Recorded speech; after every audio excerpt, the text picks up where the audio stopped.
Your business will fail if you don't figure this out. So those of you who don't know, this is the BI triangle that Rich Dad perfected and is taught around the world through Rich Dad Education. I often get asked, will you mentor me? How do I scale my business? Why isn't my business making cash flow? Why am I losing money? Why am I losing customers?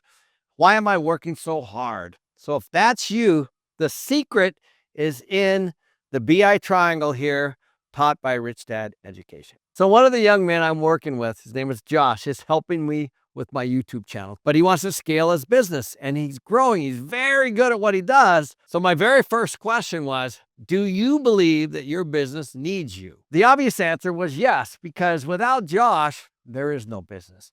So basically, Josh is the product, and that is the problem. Every single thing revolves around Josh. The way he bills, if he even bills, the way he communicates, his systems, his cash flow is clunky. His communications is okay. His systems, they're hardly any, even though he does have some.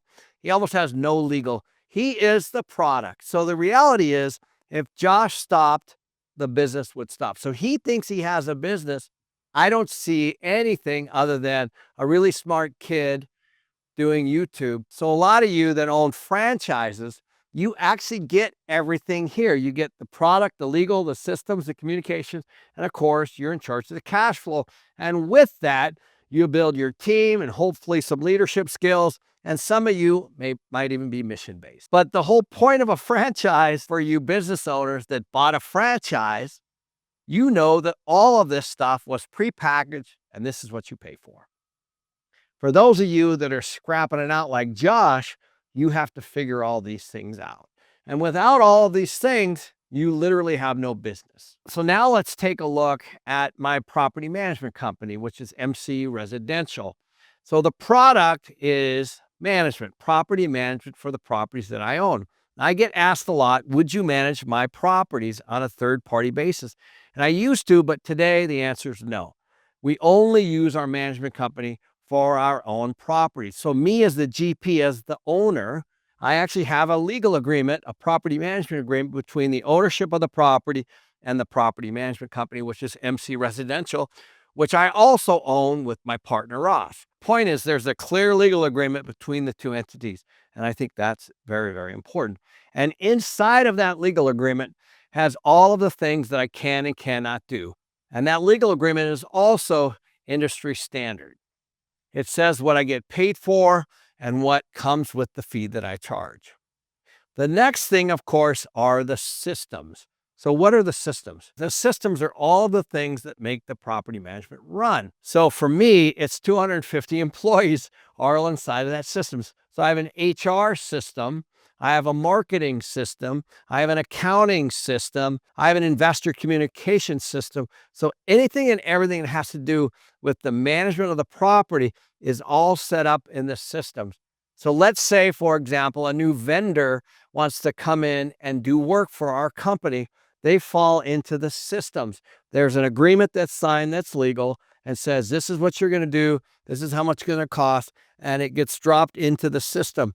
So the property management company takes on that account. They push it down. The accounting department pays for it. It kicks out a financial statement, which shows up in the cash flow. That's the service people get when we sign our property management agreement. The next step is, of course, communications.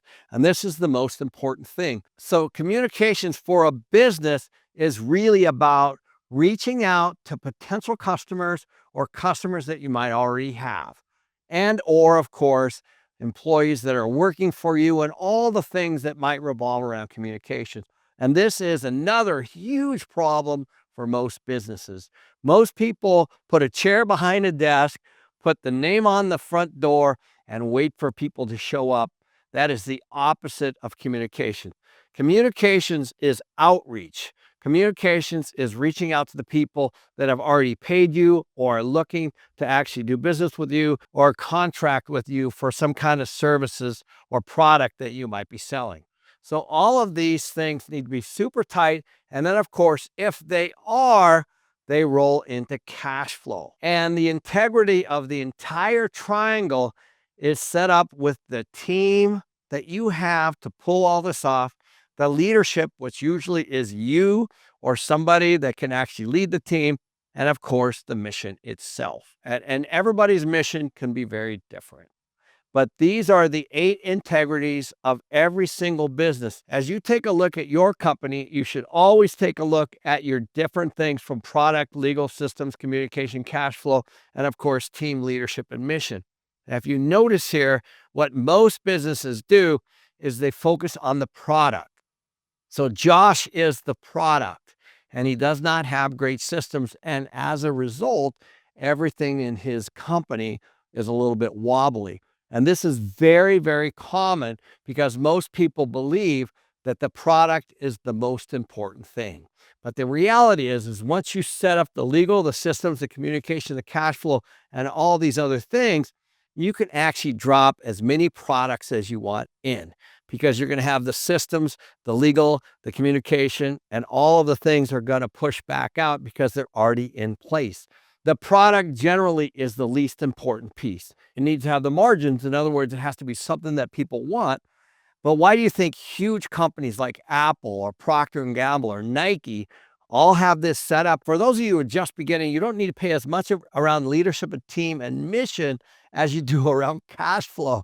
So in other words, it's okay to start with a product, but you have to have a contract. In Josh's case, he actually engaged with clients that owe him money because he didn't have a legal contract to be able to go after them later. He didn't have great systems of communication to let people know what a great job he's doing. Now, I know because I text him and call him all the time and I'm asking him questions, but people that are busy don't always have that time.